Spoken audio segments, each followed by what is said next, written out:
Welcome back, Troglodytes, to another edition of Trogly's Guitars. Today we have an uncommon finish for in a Les Paul Artisan, the Tobacco Sunburst. There were very few of these made, and there are also some black ones out there, and the rarest finish of them all is the white.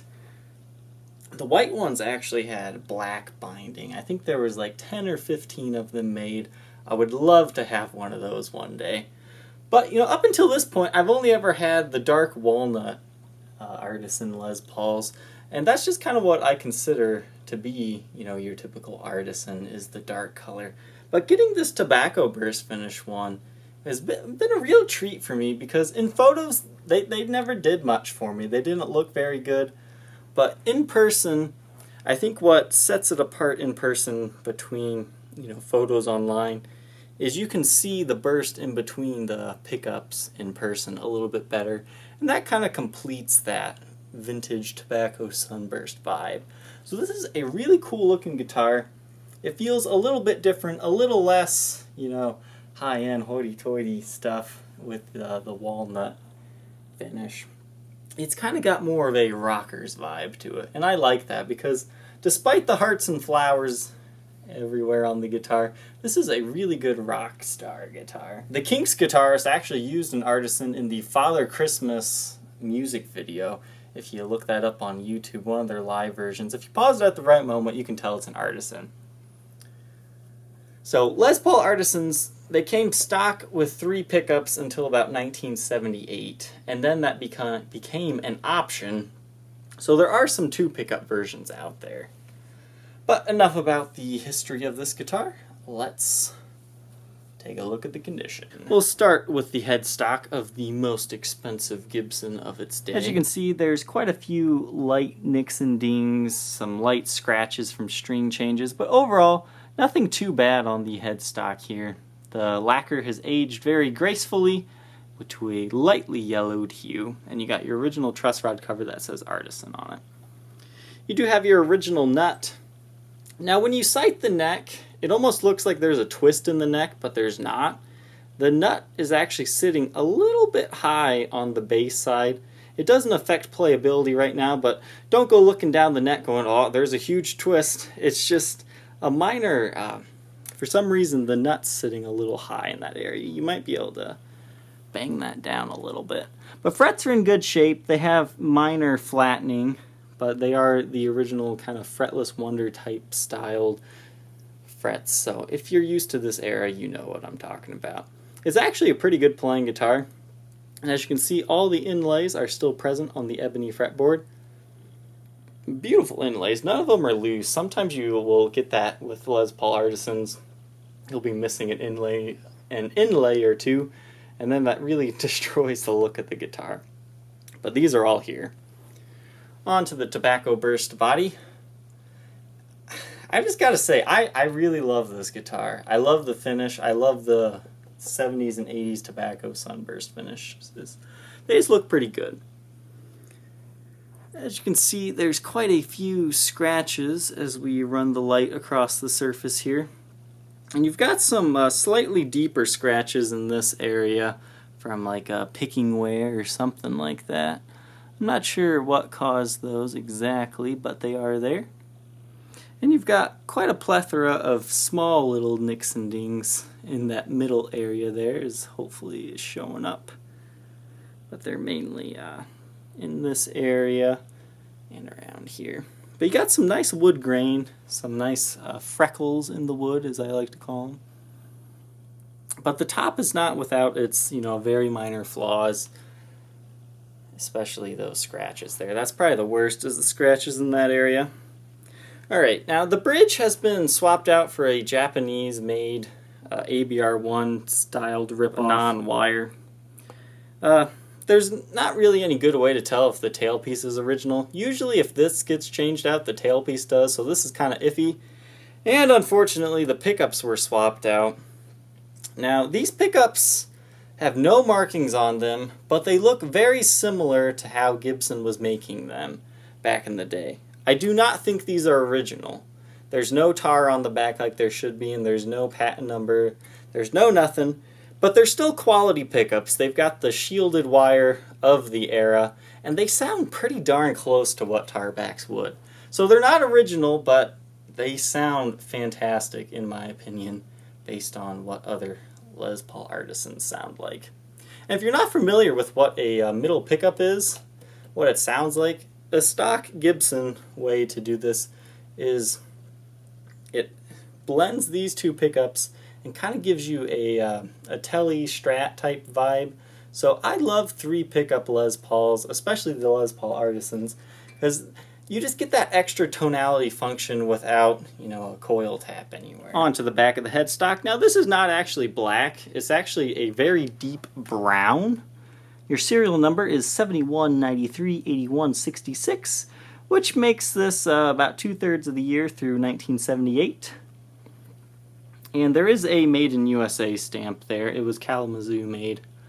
The tuners have been swapped out to era correct non-Gibson branded versions. These were still made in the 70s and 80s, but it's not the original Gibson branded ones. Same footprint, same tuners, just slightly different peg heads from what it normally would have been. So they're still kind of era correct, just not the Gibson branded ones. No breaks, cracks, or repairs to the headstock. But what I really like about this burst finish is it kind of looks like it has a stinger. It's kind of got a stinger vibe to it that the late arched, like the 50s arched tops had. The neck is definitely a very slim 60s profile. You got that beautiful burst on it. And you actually have some light flame in the neck as well. Not a lot to write home about, but at least some that it's there. You do have some light nicks and dings on the side of the neck, but overall nothing too bad. There is, however, some of those lines we were talking about in the last video where the binding ends and the finish starts. There's some very light lines along the edges of the neck and around the nut, but no breaks, cracks, or repairs. Very common. The back of the guitar is also bursted, and honestly it's not chewed up that badly. It's got a few light nicks and dings as you're seeing here, but all in all not too bad. The electronics in here are still original. You've got your original pots, but once again swapped out pickups. And I guess, just for full disclosure, when I got this guitar, the neck pickup was not working because inside here, the 3-way toggle was touching the grounding plate for that connection, and for some reason that killed the neck pickup. So I wrapped that around in some electrical tape, and that kind of cured that issue. So if you do run into that issue after you get the guitar, after shipping and whatnot, check that out. But I think it should hold up for a good long time. But yeah, you got some few light nicks, dings, and scratches here on the guitar, but nothing too bad. Take a look at the sides. The sides are in pretty good shape, all in all. I mean, just light nicks and dings, especially kind of in this corner here. And there. And this bottom strap button, it looks like at one point in time they had to fill it in again and then re-drill it because, I don't know, maybe they had strap locks on at some point in time. But these are the original buttons again. But that is a modification there. Got some light nicks and dings on the side here, but that's probably the worst ding on the guitars right there. So overall, if you've been looking for, kind of a more rare finish on your Les Paul Artisan with 3 pickups, you have this Tobacco Burst one available. It's a great player's edition. It might not have the original pickups, but it has good pickups, whatever these things are. The replaced tuners are pretty well era correct. So all in all, I wouldn't exclude this from your Artisan search just because of a few changed parts. Do a quick blacklight test here. The face of the headstock, all original finish, nothing to report there. Original inlays and all that. And the original front finishes you can see here, as well as the original knobs. Back of the headstock, you can see there are a few finished dings up at the top of the headstock that I forgot to point out earlier, but no breaks, cracks, or repairs. All the finish is good on the back of the headstock. Finish is good on the back of the neck, as well as on the back of the body. You can see there is kind of a deeper scratch there in that area. Nothing too bad on the sides either. So the finish is definitely original. You can see some light finish wear kind of along the binding here. And that ding I was talking about earlier. But overall, very clean finish-wise. One little area I forgot to mention here is there's kind of like an indentation here. You really don't feel it too much, but it is there. It's not a break, crack, or repair, though. This beauty weighs 10 pounds, 7.5 ounces, which isn't too bad for an Artisan. Some of these can weigh up to 13 pounds. This beauty comes in its era-correct original Gibson case. This one predates the chainsaw cases by, just a little bit. So it almost came in a Gen 2 chainsaw. But nope, it came in one of these. As you can see, all the latches are still functioning. There's 4 in total. And a functioning handle, which is good because sometimes these can fall off. The only thing wrong with this case is the lid ribbon here has come detached, so it kind of flops over like that. I'm sure you could reattach that if you wanted to. You have the compartment lid there, and these aren't the greatest cases in the world, but it is considered the original case for this guitar. We will be demoing through a Marshall JMP 1C.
Think you might want to be the next owner of this very gorgeous Les Paul Artisan, feel free to contact me on my Facebook page, facebook.com/Troglys, Trogoys, or check out the Reverb or eBay listing.